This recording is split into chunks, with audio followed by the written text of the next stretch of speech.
မနာဘူးလို့မနာပါဘူးတို့မ အကျိုးမယ်နော် အကျိုးသားညင်လေးနေ အဲ့ဒါခွဲရတယ်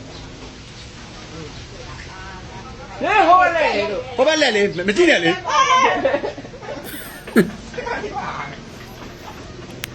ဟုတ်တယ်ကိုရီလည်းအဲ့လိုပဲအကောင်မြင်မြင်ကြောက်နေပြီ ကလကလချက်ကွေး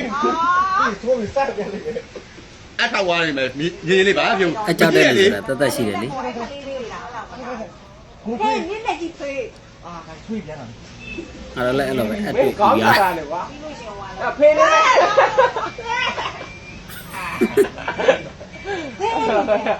ဝေးတော့တယ်ကွာတောင်းကြီးပဲပြေးတော့ပါလားဘယ်လက်ကွက်တော့လောက်တော့ပါလိုက်ဘူးထည့်ကြဖို့လို့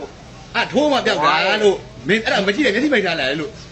ဟိုဘက်ကိုလက်မင်းမျက်စိမမဟုတ် ဆွေးရအကြောက်တယ်ဒါနဲ့ဘာလို့မလဲမြင်တို့တာထိုးတာပဲမြင်တို့တာအကသေးလေးလေသေးလေးလေလူမျိုးအကြည့်ကြတာကြောက်တယ် ဟု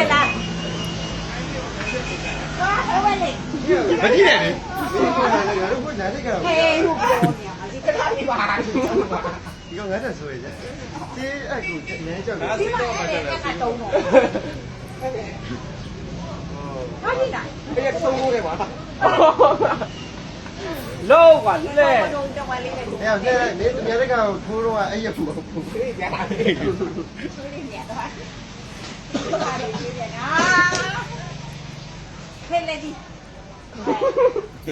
တချို့ကြတော့ဆေးထိုးမှမကြောက်ဘူးဆေးလုံးတောက်တာကြောက်တယ်တချို့ကြတော့ဆေးလုံးတောက်တာကိုမကြောက်ဘူးဆေးထိုးမှကြောက်တယ် ပလာစကား